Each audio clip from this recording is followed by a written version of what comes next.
बॉलिवूडमध्ये असे काही अभिनेते आहेत ज्यांनी लहानपणापासून अनेक संकटांचा सामना केला. नशिबात ज्या गोष्टी आहेत त्या एका ठराविक काळानंतर मिळतात असं म्हणतात. तर काही बॉलिवूड सेलिब्रिटीसोबत देखील असंच काही झालं आहे. लहानपणी असंख्य कष्ट केलेल्या अभिनेत्यांनी त्यांच्या अभिनयाच्या जोरावर प्रेक्षकांचं मनोरंजन केलं आणि पैसा प्रसिद्धी मिळवली. अशाच अभिनेत्यापैकी एक म्हणजे अभिनेते कादर खान. हिंदी सिनेसृष्टीतील कॉमेडीचा बादशाह म्हणजेच अभिनेते कादर खान. अभिनयासह संवाद लेखनातही त्यांनी आपलाच ठसा उमटवला.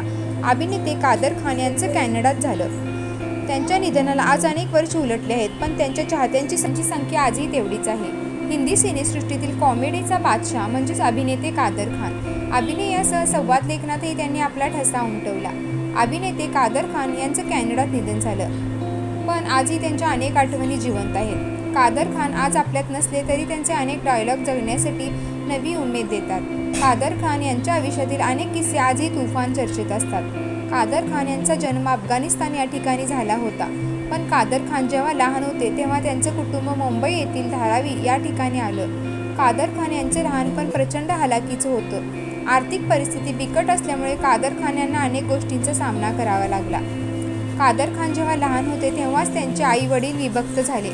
अशा परिस्थितीत अभिनेत्याचं बालपण अत्यंत गरिबीत गेलं. कादर खान यांनी कुटुंबाची भूक भागवण्यासाठी भीक मागण्याची सुरुवात केली.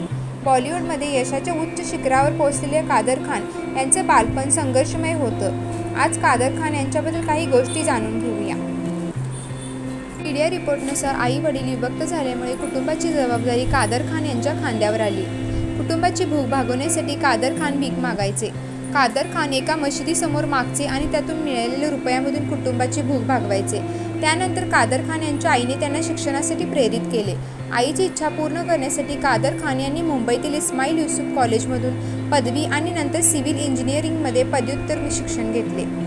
कादर खान अभ्यासात फार हुशार होते. शिक्षणासोबतच त्यांनी थिएटरशी देखील नातं जोडलं. थिएटरमुळे कादर खान यांना नवीन ओळख मिळाली. कादर खान यांची अभिनयाप्रती असलेली ओढ त्यांना चित्रपटांमध्ये घेऊन आली होती. त्यानंतर कादर खान यांनी कधीही मागे वळून पाहिलं नाही. कादर खान यांनी कायम त्यांच्या अभिनयाचे चाहत्यांचे मनोरंजन केले. एकदा दिलीप कुमार यांनी कादर खान यांचं नाटक पाहण्याची इच्छा व्यक्त केली. कादर खान यांचं नाटक पाहून दिलीप कुमार यांनी त्यांना 2 सिनेमांची ऑफर दिली.